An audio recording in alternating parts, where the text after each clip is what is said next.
Welcome to the Terrible Podcast with your hosts from SteelersDepot.com, where you can find all your latest and greatest Steelers news. It's Dave Bryan and Alex Kozora, always lit, talking Steelers. And now, here's Dave and Alex.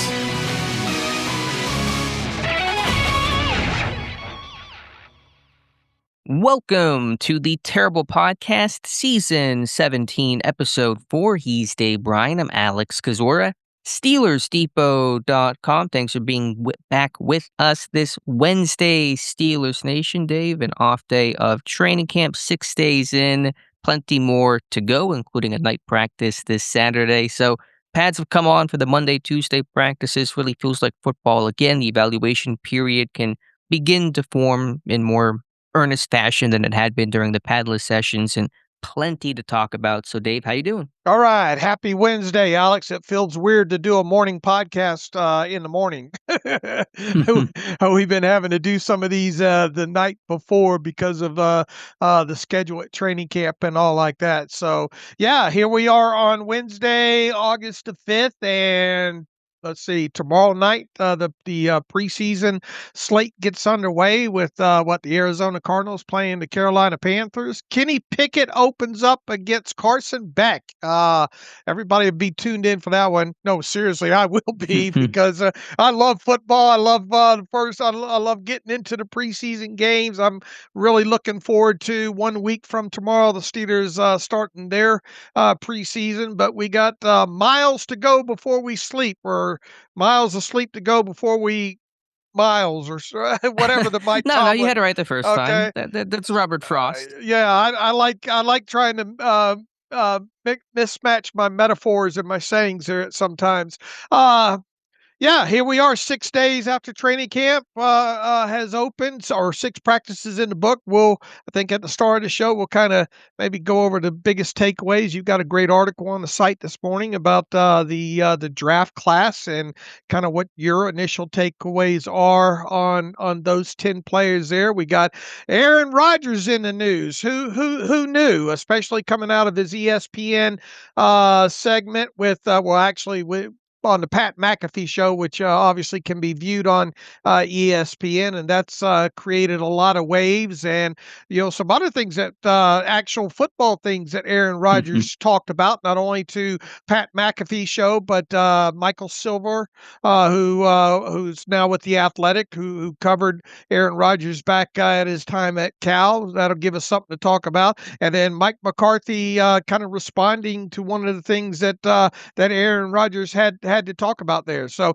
I guess first and foremost, shall we kind of go over the housekeeping and where this team is from a health standpoint and transaction standpoint?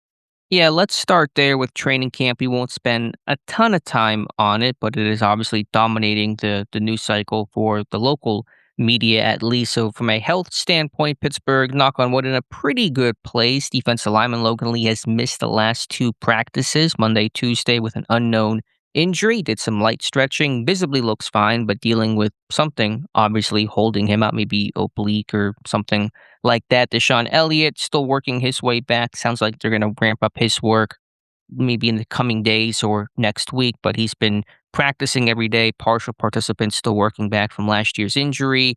That's basically it from the big-time injury front. And then Jalen Ramsey, Dante Kent, Joey Porter Jr. all remain on active PUP. They continue to be more and more active on this side. From a transaction standpoint, the one big injury Pittsburgh did suffer was to wide receiver Cole Burgess on Monday. He was waived injured Tuesday. He'll clear waivers, revert to injured reserve. Pittsburgh signing wide receiver Jacoby Keeney James in his place. And then, as we mentioned, Pittsburgh a couple days ago releasing Darnell Savage and signing Rayshon Jenkins. Jenkins is in camp with the team and practicing pretty much in full. All right, good recap there. We haven't spent a lot of time since the transaction occurred with Darnell Savage and all, but I think you had noted that he wasn't practicing kind of the couple of days leading up to that move, and then Mike McCarthy didn't come out really come right out and say that it was injury related, that as for the reason why Darnell was released. But would that be your general takeaway, that it was he had tried to rehab from the injury and then obviously was missing the time before he was released? Would you think that it was probably mostly related to him not being fully healthy?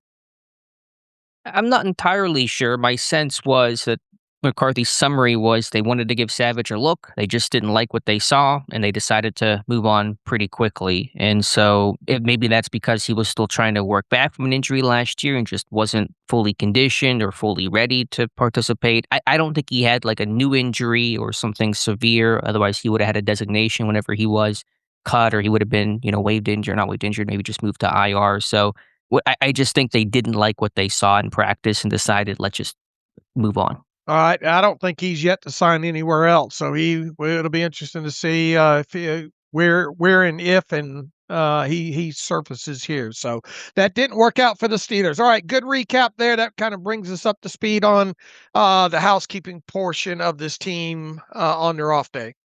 From a camp headline standpoint, 30,000-foot view, one of the big takeaways early on, I think the play of offensive tackle Max Iheanachor, once the pads have come on, have been really glowing. I watched him closely during Monday's session. He really had a nice practice, and while I didn't watch him as intently yesterday, it sounds like he had another good showing, so that's been good. Quieter start for Jeremy Bernard. Drew Allers had some up and down play, but certainly showing his arm talent and really has all the physical tools that you could want. Riley Nowakowski's impressed with his versatility. Roman Wilson has really started to come on strong, and I would say Tuesday was his best practice of the year. He's been peppered with targets throughout camp, but really had a good connection, catching 2 touchdowns from Aaron Rodgers yesterday, including the 2-minute drill touchdown to end practice. And then defensively, I would just say watching Patrick Graham really bring in the blitz. On that Monday practice, they ran a lot of third down situations, a lot of 2-minute drill, a lot of pressure, a lot of chaos looks.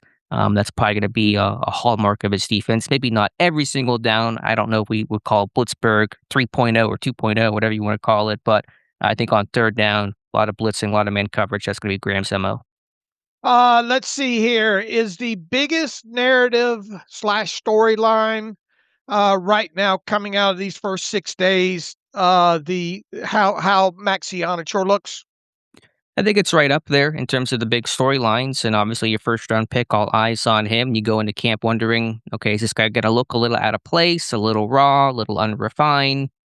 Mike McCarthy traditionally prefers veterans to start and get the initial nod, and Dylan Cook is still working over Iheanachor broadly at right tackle, but the more Iheanachor continues to play like this, the more he's going to push and close that gap and give himself a chance to start week 1. So still far away from making any sort of conclusion on who's going to start against Atlanta in the season opener, but Iheanachor certainly making a push for it. All right, and we still have over a month to go until the week 1 game against the Falcons. So three preseason games and a lot of practices are going to happen before then as well too. So that's definitely great news. I mean, heck, here we are 6 days in, or 6 practices into training camp, and the team, there's a lot of positive about the team's first round draft pick this year, and there's nothing wrong with that, right?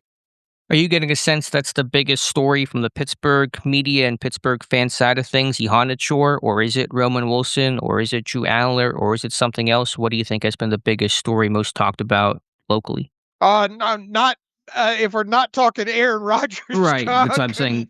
Football local discussion. I think it's Iheanachor at this point. Okay, and the buzz has been good. I mean, from what I'm hearing from you and several of these beat writers seem to think that he's put together a couple of good practices since the pads gone on, and obviously it's hard to judge anything before the pads go on. And I mean, it's just 2 padded practices, but when you talk about a guy that the general consensus was coming out of college that there was rawness and that it might take a while, and Mike McCarthy might not lean towards going with the rookie right out of the chute there. But here we are, and I think it's at least plausible right now. And once again, we've got a long ways to go here, that there's a chance Iheanachor could open up the regular season as a starting right tackle. And I think that's a super positive, and I would view that, especially as an outsider, someone not at all the practices, I would view that as probably the top narrative slash storyline. And while we're at it, talking about week one against Atlanta, the Falcons will be without one of their top pass rushers in that game. Jalen Walker unfortunately tore his ACL in yesterday's practice. That has been confirmed by multiple sources, including Jeremy Fowler, just as we were talking right now. Fowler tweeting that out. And so he will be out for the season. So I've already seen a couple of edge rushers with those ACL tears, Nick Scorton in Carolina, on like their first day at camp, and now Jalen Walker. So a big blow to Atlanta, who has uncertainty about their other edge rusher, James Pierce Jr. I think they're going to get clarity here in a couple of days on his punishment and status for the start of the season. So Atlanta could be down a couple of horses for the opener. Yeah, and look, I mean, obviously, we'll see what happens with the Steelers and the health of them moving forward through the rest of the off-season, training camp, preseason, everything like that. That is a huge blow for the Falcons there, who already have a couple of banged up quarterbacks, if you will, that are kind of got off to slow starts, I think, in camp here because of health issues, and then as you mentioned, with Pierce facing at a suspension, and then you get a top pedigree drafted player in Walker that's out for the season. Really makes you wonder, at least coming when it comes to the pass rush with them. So that's a pretty big blow for them overall. Now they did have some positives with getting Bijan signed to the big deal, and who was it Bergeron, I think, got a big deal a couple of days ago as well too. But there's probably going to be a lot of questions about that Falcons defense the closer that we get to week one there. So that's big news for them coming out of yesterday. And still questions at quarterback. Tua has been limited with a back injury. Michael Penix has yet to work in, I think, really anything in training camp so far as he recovers. And so Pittsburgh on quarterback watch who they will face. It'll probably be Tua, assuming that back's okay, but back injuries can be super tricky. And so Atlanta looking pretty beat up to start. A long ways to go. Never know what Pittsburgh will look like too. And you never know how week one goes. Start of a new season always gets a little funky, always gets a little weird. Didn't the Patriots lose to the Raiders early last year? Like that kind of just scenario can happen. So we're still a ways away from that, but just kind of putting Atlanta on the horizon. They're dealing with some adversity to begin the summer. All right, a quick other note related to week one. Fox Sports has now announced that Joe Davis, Greg Olson will be on the call for Fox for that week one game between the Steelers and the Falcons, and Pam Oliver will handle the sideline duties for that game as well too. So I don't think generally we have a lot of games on Fox when it comes to the Steelers during a regular season. Most of them seem to be on CBS, or obviously if they're on prime time, NBC or ESPN there. So Fox right out of the chute, and I'm excited to hear Greg Olson do the color for that game. So that's some news more than a month out here. Steeler fans can avoid Tom Brady to begin their season, which is always a plus. So it might be the B team for Fox, but it's probably the A team for Pittsburgh. And I should have mentioned too, since you mentioned the Hall of Fame game, Mike Tomlin will make his Football Night in America NBC debut tomorrow night as they preview that game and do the intro for that. And so Tomlin will get his first time, really. He had that quick hit a couple months ago before the one basketball game, but really his first true experience. So it'll be interesting to see how Tomlin does. Especially, I guess he's going to have to talk a little bit about Kenny Pickett in the lead up to that, huh? So yeah, that's a good point. It's a great point. Something else to be on the lookout to see how he dances around that right out of the chute.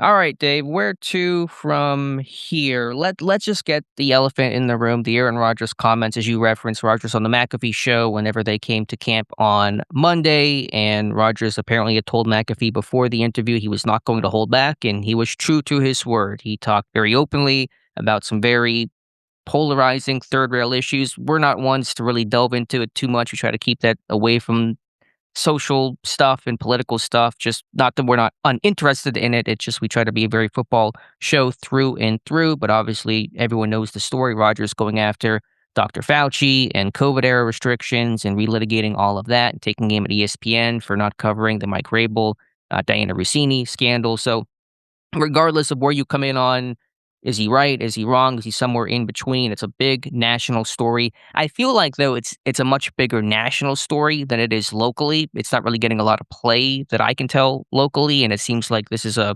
no one internally is fazed by it. Mike McCarthy did address it. The team released a statement basically just saying that players have a right to their opinion. There's a variety of views in the locker room, and we're not going to restrict that in any sort of way. So it feels like a story that is much more national than it is local. That's really not going to have an impact on the locker room or be a distraction. But obviously, Rodgers knew that what he said was going to create plenty of headlines, and here we are talking about it. Yeah, and I don't know how much this is true and what people think of the Daily Mail, but according to a story from them on Wednesday morning, ESPN executives are crossing their fingers in hopes that the Steelers don't make the Super Bowl. The quote in here, looking ahead or on the minds of many at ESPN is that most are crossing their fingers that the Pittsburgh Steelers don't reach the Super Bowl. ESPN is broadcasting the game, and having Rodgers in that game would create a number of challenges, from securing interviews and behind the scenes type stuff there. I mean, are we really worried about right now? I mean, looking that far ahead that ESPN executives are already clenching their teeth in their hands, thinking, "Oh God, what if Aaron Rodgers makes it?" I mean, I guess Daily Mail has their sources and all like that. I don't know. It once again, and Daily Mail is kind of more Yeah. national and kind of more sensational than anything else there. But yeah, look, I mean, this Aaron knew what he was doing. He knew he had really the biggest platform there, if you will, on ESPN and the Pat McAfee Show. He knew he would probably Pat McAfee was and company were just going to let him go with it, and he did. And we haven't seen a lot of them, especially last year on the McAfee Show. Certainly not as much as what the year before or the couple of years before with the Jets there. So yeah, Aaron took the opportunity of having the camera in his face, and he certainly rolled with it. And I don't think he gives two what's about the pushback that he gets for it. Now it is interesting that ESPN is really not focus. They obviously are national and major media. They have kind of shied away from covering that from their own network and the McAfee Show there. So I don't know. Will this die down? Yeah, it's, something else always ends up replacing it in the headlines and all. But definitely made waves this week, and Aaron Rodgers, I'm sure, is unapologetic about that. The question that is ultimately relevant is, does this matter? Is this a distraction for Pittsburgh? Is this something they should be concerned by? I don't think so. And Mike McCarthy said, talked about they have a player council, and they had a meeting the other day, and Mike McCarthy, talked about his job is to, run this football team and keep the focus on football. And look, will they have their groups in there that'll kind of divide up depending on what side of the issue that they are, and kind of whispers probably going on about, can you believe Aaron said this on one side? I suppose, but this will we've still got over a month to go before the start of the regular season. I can't imagine Aaron Rodgers is going to have a camera in his face too many more times between now and the start of the regular season. I don't see where this will be any kind of a issue or distraction for this team. Agreed. Rodgers is still really well liked in that locker room. Players really wanted him back, and that's been the story since last year ended, essentially, that they were really hoping that Rodgers would return. He's got a good relationship with those guys. I'm sure there are some who disagree with Rodgers' comments, but the bottom line is I don't see this being an issue or any sort of concern for the team distraction-wise. It is, like I said earlier, a bigger national story than it is a local one. I thought it was interesting that Rodgers sort of made a little subtle passing remark that he would like to do the McAfee Show more than he has. I don't know if that's implying the team has sort of told him to lay off, or if Rodgers is just choosing to lay off, or because he hates ESPN, he just doesn't go on the show that often to not give them all the clips and clicks and all that kind of stuff. I'm not quite sure, but it was interesting that to me, that was kind of the most notable thing that Rodgers said in terms of just piqued my interest when he talked about that he would like to do the show more than he actually has. I mean, he rails on ESPN, yet he wants to go on one of their top shows and help make them money. That Well, he does it rarely though, and he's big friends with McAfee, so I think he's trying to walk that line between, of course, when McAfee came, like you knew Rodgers was going to be interviewed. He did it last year. He was going to do it this year too. look. Every time Aaron Rodgers goes on any type of show, that's big news here. So I don't know. Personally, I hope that he doesn't have like a weekly spot on McAfee, but if he does, he does, and we'll just have to see, where it goes from there. This is also a guy that claims that, after his career is over, you're not going to even see him or hear from him anymore. He's not going to have a podcast. What's the phrase he says? I'm going Kaiser Soze Hmm. after all this, but yet, he has no problems going front and center on the Pat McAfee show and talking for. I mean, if he doesn't talk for 30 minutes, something's wrong. I mean, those interviews usually run probably closer to an hour, but I don't know. I From where I sit right now, that's the least of the Steelers' problems, I think, heading into the season. Agreed. So we're gonna move on from that. The story will die down, but again, I don't really see that being any sort of internal story. Of course, if the team struggles and loses, things always pop up, but it's not going to be.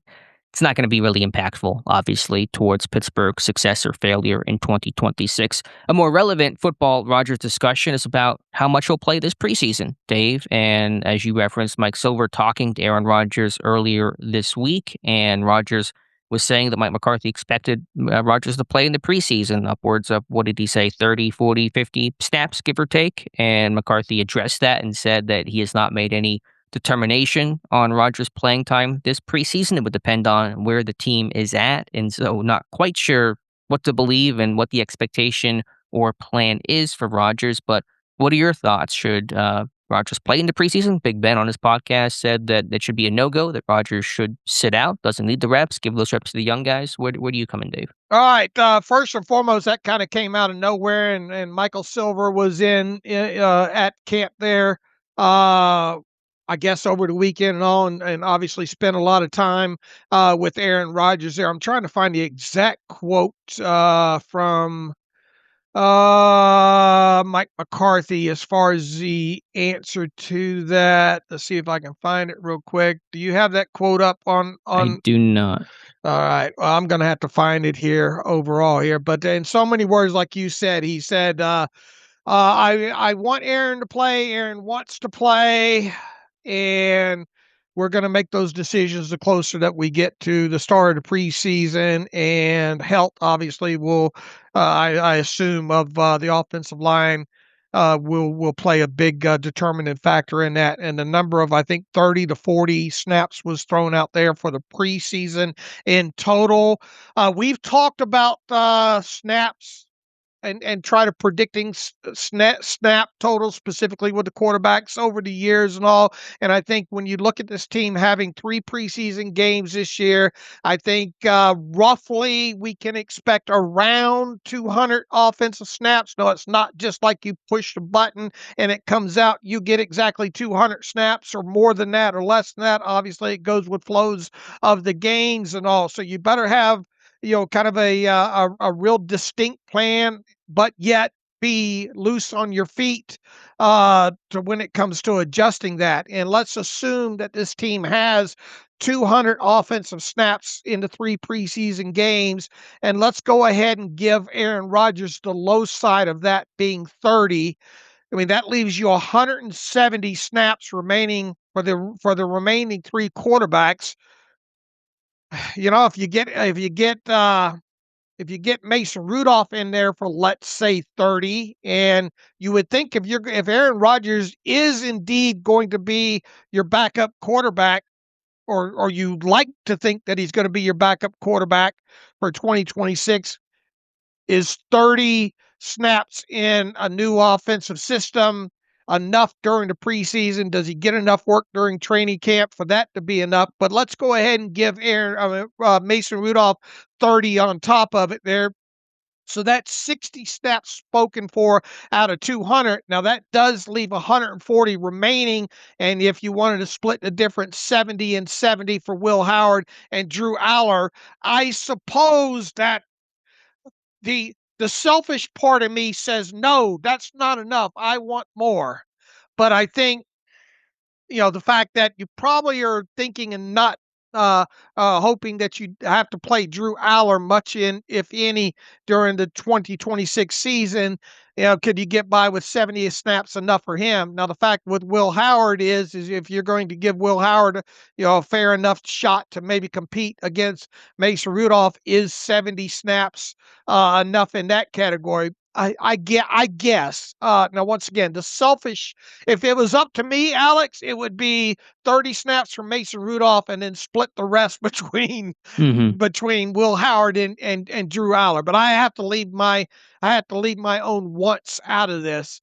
Am I thrilled by Aaron Rodgers potentially playing 30 to 40 snaps in the preseason?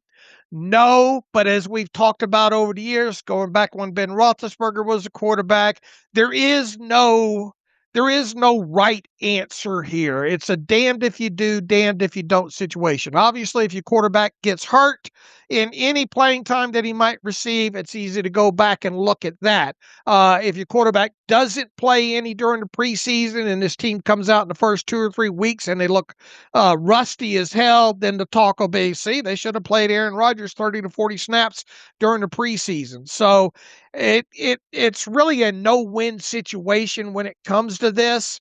I am a bit surprised that we're now quickly to the point that we're talking about Aaron Rodgers getting snaps. I think the indecision is assuming that the offensive line stays healthy in the next 9 days here. I think you will see Aaron Rodgers play during the preseason. I think the question now becomes just how much, based on everything that Aaron Rodgers and Mike McCarthy has said. So where do I come down on this? And look, I come down on whatever's going to happen. I'm going to watch, but once again, I think from a selfish side of it, I hope it doesn't go over 30 snaps. I'll say that.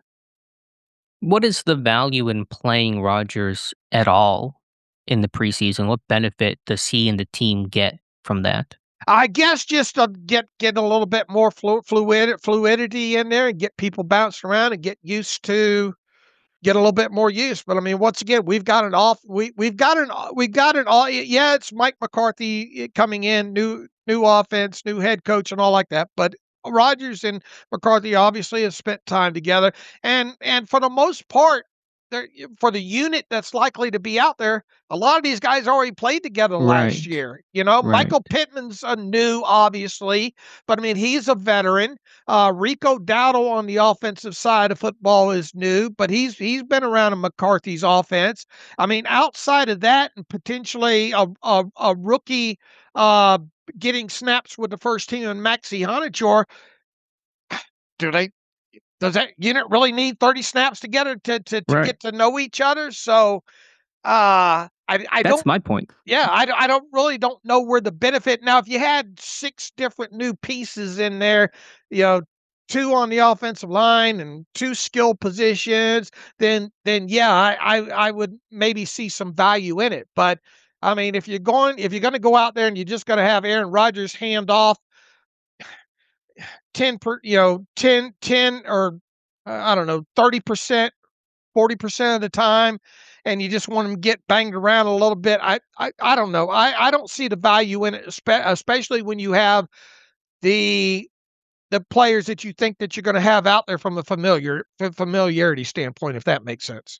Now, to give the other argument, maybe in the McCarthy camp, I mean, just having Rodgers in the others work in the McCarthy system is new, and so there's value in that in a game where, yeah, maybe DK Metcalf, Rodgers have obviously they played last year, but not under the McCarthy system, and so just having that experience can maybe be a benefit. And there are some new skill people in Rico Dowdle, Michael Pittman Jr., and Max Iheanachor along the offensive line. Although if would Iheanachor even be playing with Rodgers if Cook starts at offensive tackle, then Jeremy Bernard, same thing with him. Would he be playing much, if at all, with Rodgers?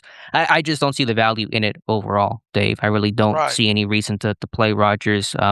He came in OTAs. He was working then for the most part. He came in minicamp. He worked then. He's been working in training camp every day. No off days so far for him. You're getting a lot of quality reps in that you didn't have last year. There's probably more reason to play Rodgers last preseason than there was this year, just because of him being around these guys a lot more in the continuity that you can pick up from 2025. So yeah, if it was Russ to begin the year, people might gripe about, oh, he should have played preseason, but I think it's much less of a likelihood than, if Rodgers, God forbid, gets hurt. And if he does that in his final year, man, that can really wreck your season if some freak thing happens. I mean, generally, I'm a proponent of guys, at least playing once, at least 5 snaps, less about the snaps, but then just going through the pregame routine of getting dressed for a game and just kind of doing that in the preseason as a dry run, just so you're not doing it for the first time in week 1. I think that's good for most guys.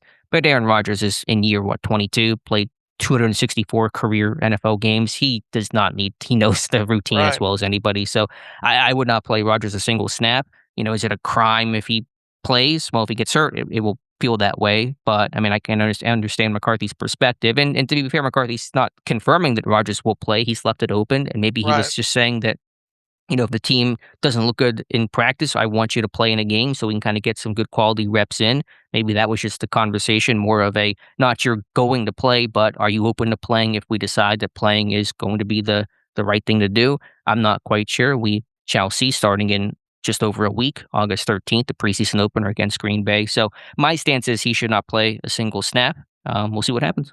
And look, you can be fluid on your feet as well too. I think an ideal situation, if indeed Aaron Rodgers does play, and let's say in the first game specifically, preseason game, 10-play drive, they march down the field, everything looks perfect. You punch it in the end zone, then there's no reason to. You've seen enough at that point. Why ruin a good thing? And maybe that's the only snaps that he gets in the entire preseason. I think that's kind of the best case scenario there. Once again, it's hard for me to look at this because I'm so selfish when it comes to wanting to watch as much of these young kids as possible during the preseason here. So I think the bigger question is, or could be, how much is enough or not enough for Mason Rudolph, and specifically if you really are thinking that he might be your backup quarterback, because this is a guy that obviously is new to this offense, obviously as are Will Howard and Drew Aller, but specifically if this guy is going to be your backup to Aaron Rodgers, aren't you going to want him to have some level of meaningful preseason snaps, and maybe specifically half of those with some guys on the first team to see what that would look like during the preseason?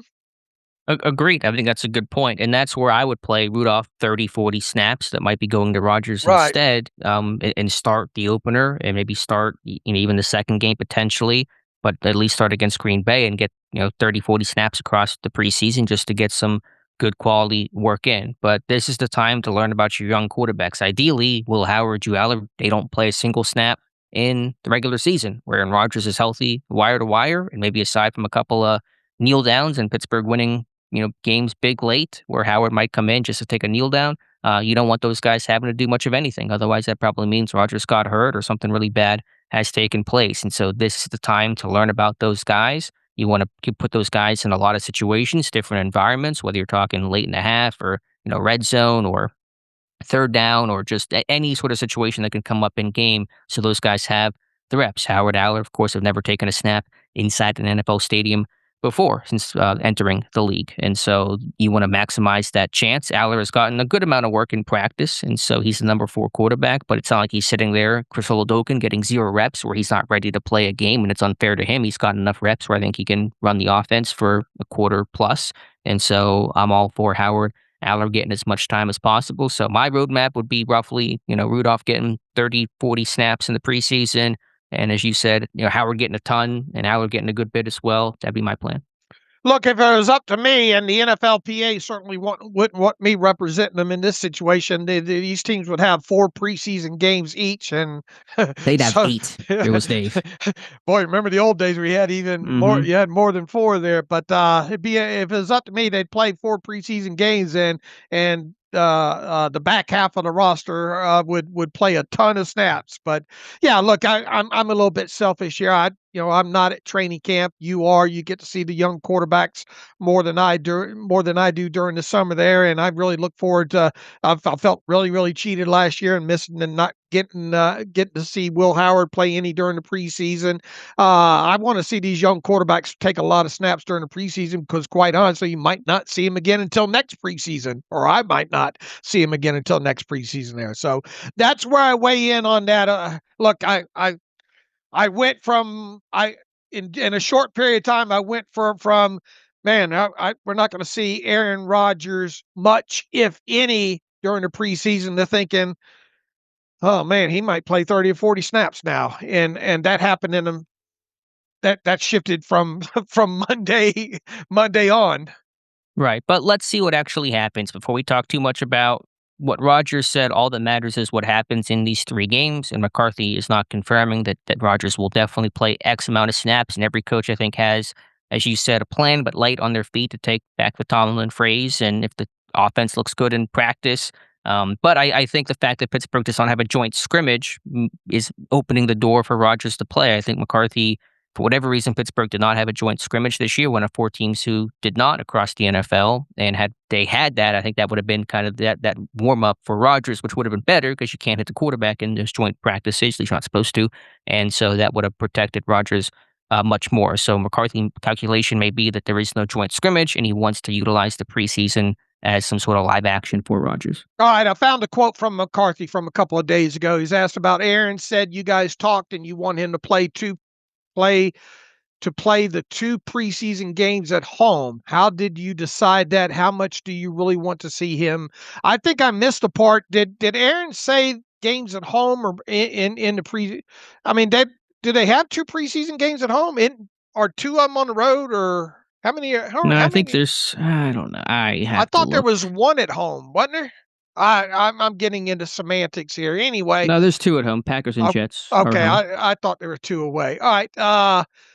Let's see. Well, those decisions are really going to be made once we get up to it. Trust me, I have a lot of ideas. I've talked about this. I think in the beginning here, we have plans, but being in a healthy system, let's see what happens. A lot can happen between now and then, too. He'd like to play. I would like to see him play, but we won't make a decision until we get all the way up to it, because there's more that goes into that than just having one player play. It's the combination of players. Right. So McCarthy not confirming that and saying that there's no final decision on how much, if at all, Rodgers will play. So we'll just see. We'll see what it actually looks like. That's all that matters. This could all be spilt milk, where they decide, you know what, we're going to hold Rodgers out or play him 3 snaps on an opening possession, hand the ball off twice, throw 1 pass, and then call it a day. But my take is he should not play at all. All right, let's hear back from the listeners on this. Do you want Aaron Rodgers to play during the preseason? And if so, how much do you want him to play during the preseason? How many snaps total? TheTerriblePodcast@gmail.com. All right, Alex, where to next? Anything else from any other comments from players, including on the Pat McAfee Show? You had a lot of players speak: Cam Hayward, DK Metcalf, Pat Fryermuth, Michael Pittman. Hayward did essentially say he's going to play 2 more years, finish out his contract, so he signed through 2027, and so never know what happens beyond that. Hayward himself admitted to that he's not guaranteeing an end date, but sounds like he's going to be here this year or next. Sounds like that's the plan, and I think he's kind of said that before there, that since having his contract extended there by a year during the off season and all like that. I mean, and look, things can change. I think he did say that things, he'll see how he feels coming out of the season and then make the decision. But it certainly does seem like the plan is for him to play in 2026 and 2027. So we'll. I think a lot of that would be dependent on his health, obviously, and how he indeed does play in 2026. But that's the plan. And his goals this year, 8 sacks, which would make him part of the 100 sack club, and 15 tackles for a loss, which he has not done since 2021. So big lofty goals individually. Of course, he wants to win a Super Bowl, but obviously if Hayward has those kind of numbers, Pittsburgh's defense will be in a better place to get Pittsburgh to the playoffs and the Super Bowl. All right. As far as other kind of takeaways from players, we can continue to hear T.J. Watt talk about willingness to move around and how really it's non-negotiable with the coaching staff at this point. I think you have reported that you've seen him work on stuff on the other side. I know the other day we hit on Alex Highsmith trying to work on his spin move from the other side. So I think it's obvious at this point we're going to see Watt on the right side more than we have in several seasons. It's just a matter of how much at this point. Right. That's going to be something we'll be tracking and naturally done in our charting. So it's a big topic, maybe too big of a topic because it probably won't happen more than, 10, 15% of the time. But if Watt can make a play or two off of it, it'll of course be a storyline like he did during that walkthrough where he picked off Aaron Rodgers. Rodgers was not happy about the coverage on that, kind of jokingly saying it was a walkthrough. I don't know why it got all the airtime, but obviously that's what Pittsburgh wants to see once the season begins, Watt making plays from all areas of the field. All right. What else came out that was worthy of talking about? From the players. I don't know if there's too terribly much. It's good to hear. Who is it? Elliott taking the rookie up underneath his wing. That's good to hear.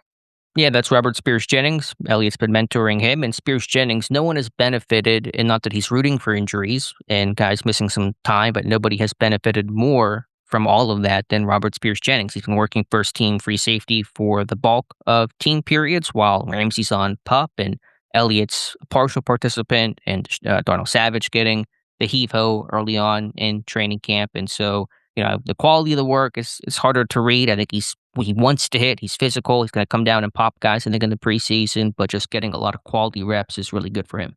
All right. The other thing, really, from a former Steelers player, Ben Roethlisberger, on his podcast that dropped on Tuesday. He's really bullish on this offense, isn't he? He said there is a good chance that we will see 30-plus points every game this year. With this offense, an offensive-minded coach that wants to outscore you, some coaches want to outscore you and do that. Having Aaron in an offense that he knows, you're giving him weapons that are to die for. The line is a year better. You added depth there. Whoa, hold on. Whoa, Ben. I look, I'm all for it. Sign me up if that can happen. I just think Ben's a little bit too bullish there.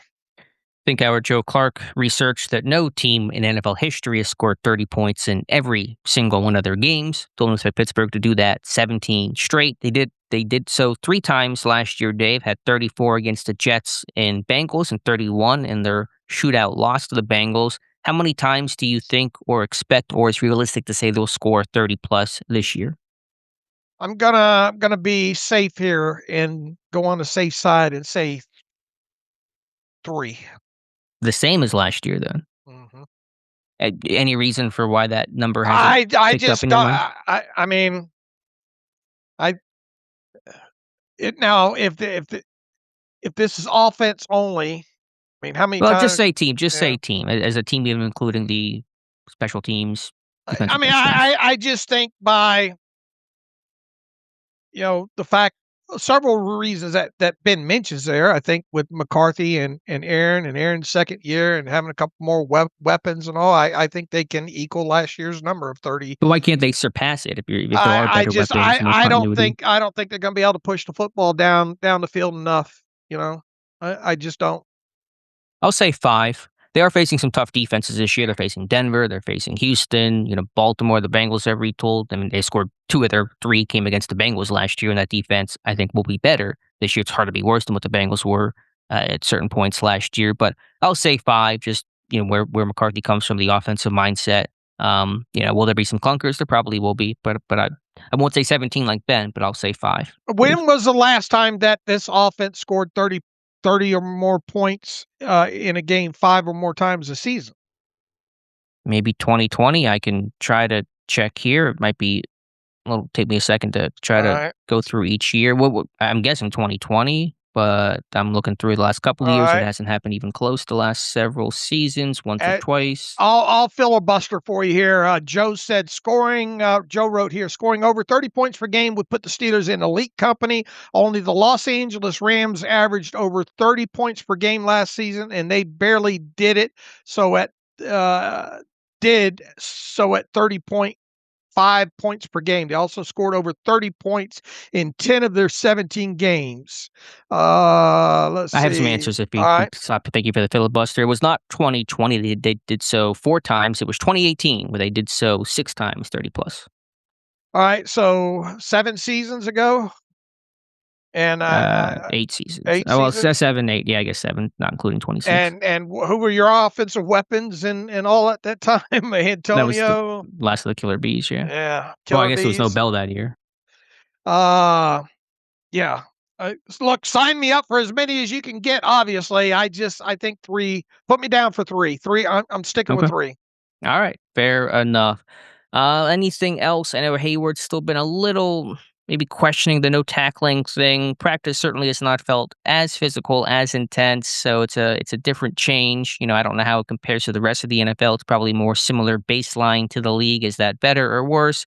Like preseason snaps, there is no right or wrong answer. There is no just do this and you're going to have great expected outcomes. But practice certainly it was more physical probably Tuesday than it was Monday. But things have felt like they ratcheted down a little bit from the intensity competition. But we'll see how the rest of the training camp goes. All right. The other thing I think we should hit on that Mike McCarthy said the other day during a press conference, in so many words, he was asked about kind of free safety position, basically the range of the range of the safeties on the roster, and potentially about this team maybe looking at a rangier guy to potentially add to the roster moving forward here. And Mike McCarthy said, I think clearly some of the conversations we've been in as far as the range of our safeties, and then also that carries over to Danny Crossman and how we're going to utilize those DBs on special teams. So yes, the point is well made, and it's definitely something that we're looking at. How do you interpret that? Yeah, it's interesting. It's a pretty candid comment, I would say, from Mike McCarthy. I think the picture is a little bit muddy just because of some of the injuries and Elliott not working full and Ramsey being on PUP and not having a complete understanding of how much safety work he's getting. We may not have that because I don't know if he'll be back before training camp wraps up. And so once training camp breaks, the reporters can't report the way that they do at St. Vincent. So it's interesting. I think they have special teamers. I think that was also hurting Savage, where he just was not going to offer a lot on special teams. But you have Spears Jennings, you have Sebastian Castro. Those guys can be, core multi-phase guys. So it's interesting. I mean, yeah, we talked about that, briefly in the offseason. Is there that free safety if Ramsey went down? Who can really play the back end? Would it be Brisker? Would it be Elliott?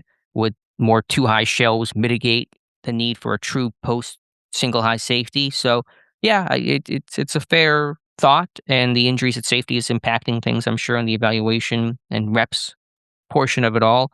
But it's hard to go find that great free safety that can play center field in August. Most of those guys are spoken for. Right. So we'll keep watching. Yeah, and look, I mean, even Jalen Ramsey, even though you go back to the college days and playing some safety and all like that, as Ross points out here, 422 free safety snaps for Jalen Ramsey in the last 3 years, and that's way down the list as far as experience when it comes to the safeties that the team has under contract. Now, Jaquan Brisker leads the team in safety when it comes to their current safeties over the last 3 years in free safety snaps, but I don't think this team wants to get in a situation where they're playing a lot of single high with Jaquan Brisker being the free guy back there. So, and then obviously right now you got Jalen Ramsey. We haven't even seen him practice yet, and hopefully he's going to be ready by the start of the season.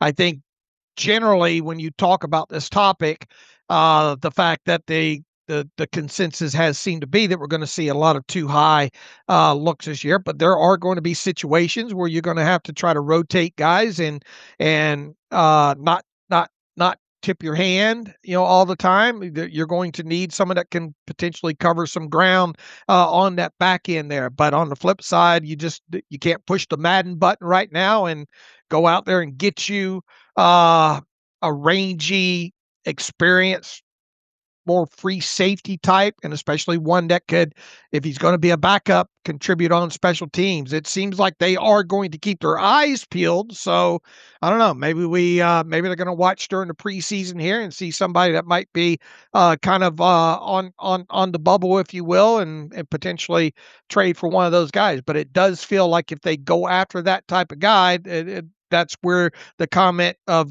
Danny Crossman comes in from Mike McCarthy about how, being able to utilize those guys on special teams as well too. Now Jenkins comes in, could he potentially be the guy? I mean, he's obviously on the back end of his career, 32, and I would view him as a best case scenario to have to be out there playing meaningful snaps, whether it be strong or free at this point. So I guess what I'm getting at here is if we did see this team make a move for somebody that's not currently on the 91-man roster that would have a legitimate chance of making the 53, it would potentially be a safety and one that has, some free safety experience. Yeah, or a waiver claim, or just a post-cut down signing, or even trade, maybe something we'll watch for. So maybe it's not a veteran, maybe it's a younger guy that showed some good tape, but it's maybe hard to fit that when you have some younger guys that you may want to keep in Spears Jennings and Sebastian Castro. Like you said, the team went out and signed Rayshon Jenkins, who's a more traditional strong safety box guy than he is free. So when they added a safety, they didn't add some sort of maybe rangy free safety, center field kind of a guy. It's probably more in part because of his special teams value, which Savage did not have, and Jenkins has, I think, over 1,400 special teams snaps. So that maybe was a driving motivation, in addition to Jenkins just playing a lot of football on defense in general and being a vet that would kind of sub for Savage's experience. So maybe that was kind of the rationale and reasoning there. So, yeah, we'll keep an eye on it. And again, I think just you'd love for Ramsey to get healthy before camp concludes, just to kind of see, okay, how much safety work is he getting and how much slot corner work is he getting? Is he playing safety just in base and he's moving down the corner in sub? We just don't know that plan for sure. But you're right. You can't play too high all the time. You're going to see more too high this year, no question about it. But when you're facing Cleveland and their 12 personnel, you're facing Baltimore, you're facing some sort of run heavy outfit, and they got their big guys in. You can't play too high out of that. Otherwise, you're going to get gashed against the run just a numbers game. And so you have to come down, play with a single high safety, and a little bit of a question about who that guy's going to be, especially if it won't be Jalen Ramsey. Could this at all, is it the short lines, especially with Elliott not full yet and Ramsey obviously not in there, and being the others on the roster really aren't, they're more strong than they are free. Is all that combined led to us seeing, or you seeing, Robert Spears Jennings get kind of elevated work so far through 6 training camp practices? Oh, no question, because who else is going to go in there? If Elliott's not working full and Ramsey's on PUP, I mean, your options are opposite Brisker, Jenkins, who just got here, Sebastian Castro, Jack Anderson, or Robert Spears Jennings. I mean, there just aren't any other, or Devon Boykin, I guess. There aren't really any other options. So I think the fact that 7th-round rookie is getting consistent first-team reps right now is a little concerning for where you're at. You'd rather not be the case. It's good for Spears Jennings, obviously. And Ramsey, the team still believes will be back for week 1. So I would not expect Spears Jennings to start against Atlanta. But anytime a 7th-round rookie is getting a lot of 1 snaps because of injuries, you take a look at that and wonder, is there anything else we have to keep an eye on? Any other roster moves we should make to give ourselves some other choices? When we're still ways away from the preseason, obviously here, and we don't know who's going to be healthy and who's not healthy. I think it's safe to say that Ramsey's not going to play much, if any, at all during the preseason. We'll have to see about if Elliott's ready to go, at least by the preseason opener. Probably chances that even if he does play, not much. I guess what I'm getting at here, and look, you don't want to show all of your scheme and all of your hand. You want to try to be as vanilla as possible while getting good playing time and good reps for your players, specifically your young players. I guess what I'm getting at here is with Robert Spears Jennings, we're going to see him play a ton during the preseason. Would you like to see him in as many single high type situations as possible to get a good look at him in a free safety role, single high? Yes, but I don't want to see him in a game, in a regular season game, playing single high. If he's doing that, things have not gone according to plan. You're still a rookie. You're still a seventh round guy. It's not like he was known as his ultimate ball hawking free safety. He's athletic. He's got great speed, but playing free safety in the regular season when you're facing, Joe Burrow, not a position I want to see Spears Jennings in. And Pittsburgh may look at other veteran options before ever getting to that point in regular season action. But yeah, you want to see it in the preseason and how a guy handles that role, sure. All right. How the hell did Asante Samuel Sr. start getting such a large voice all of a sudden? Podcast? Yeah, he's got a podcast. I know we talked about him a lot last year. I mean, I don't follow it super closely, but he's got a podcast, and so he certainly is not one to hide his opinions. Yeah, he's not. Kind of Deion Sanders vibes as far as uh look, I mean, he should be bullish on his son, obviously, and Asante Samuel Jr. is having a hell of a damn camp though, but keep seeing his name show up with quotes and all. All right, Alex, let's round this thing off. We talked at the top of the show. You've got a great article post on the site this morning about your initial impressions of the Steelers rookie class through 6 practices. And once again, we got it's dangerous. Only 2 padded practices at this point, but kind of give a loose synopsis here on what you have written on these guys. Yeah, go check out the article. It's better. It's a better read than probably the way I'll summarize it in just a short synopsis here. But Max Iheanachor has looked good so far. Looked athletic and with a good base and patient in his set and really good in pass pro. It's been quieter for Jeremy Bernard. Just not a lot of action, some miscommunication with quarterbacks, including Aaron Rodgers, and just not many notable plays, especially down the field. Drew Aller certainly has shown all the physical tools and traits and has had some really impressive moments, just trying to find consistency and the short intermediate game, crossing routes, and just being accurate and on time with the football. My kind of comparison is, Drew Aller has a great fastball. Will Howard shows the great changeup. And so that's kind of the difference between those two. I think they've been, who's better. I'm not trying to take day-to-day inventory of who was better today. I think Aller was better the first couple practices. It's been closer to even since, but they both win in little different ways in terms of their skill set and play to that.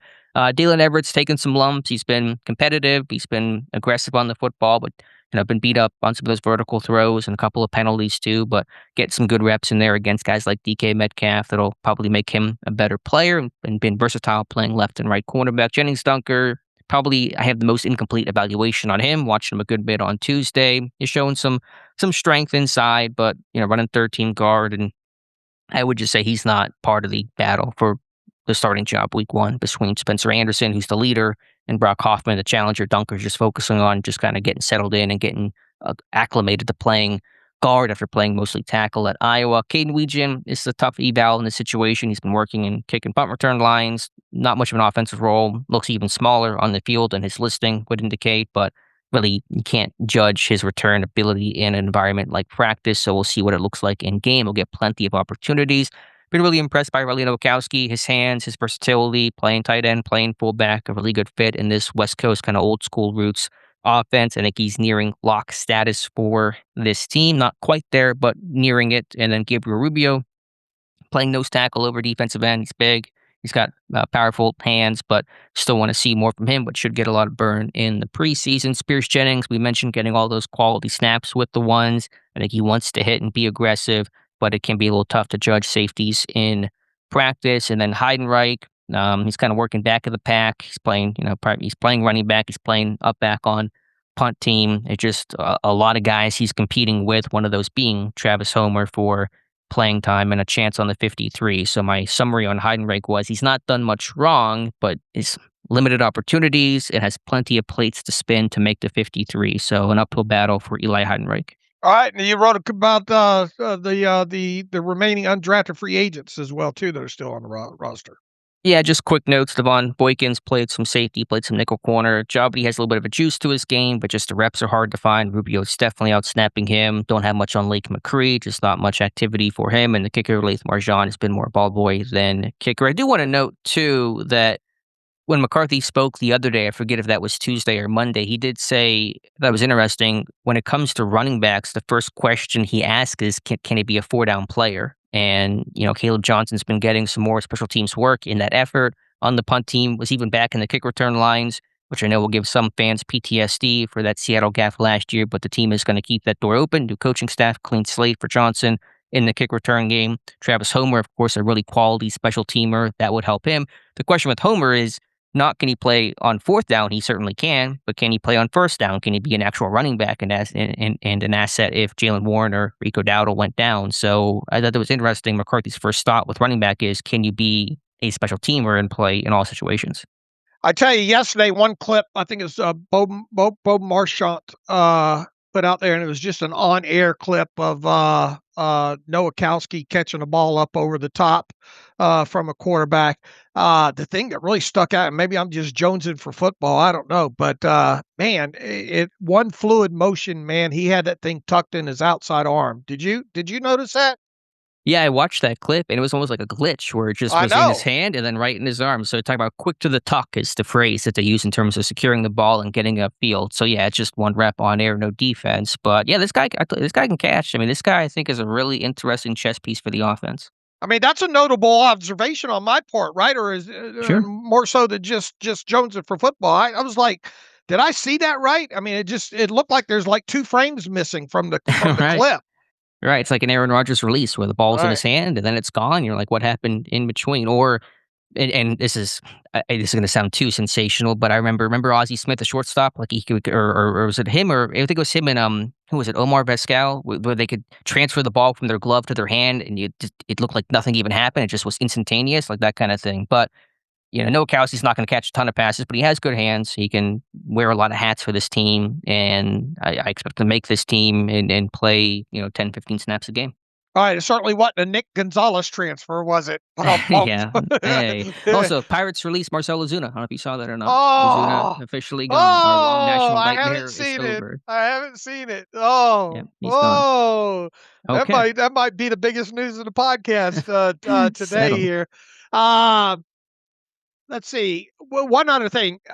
We talked about biggest storyline narrative coming out of the first 6 days, and I think Iheanachor is up there. Where does Robert Tonyan fit into that? Yeah, somebody asked me who are some surprise guys that might not be the household names. And I think Tunyon is on that list in terms of being that safety valve for these young quarterbacks. We talked about that on one of the recent training camp recap shows. I wrote about that too, sort of bouncing off the idea.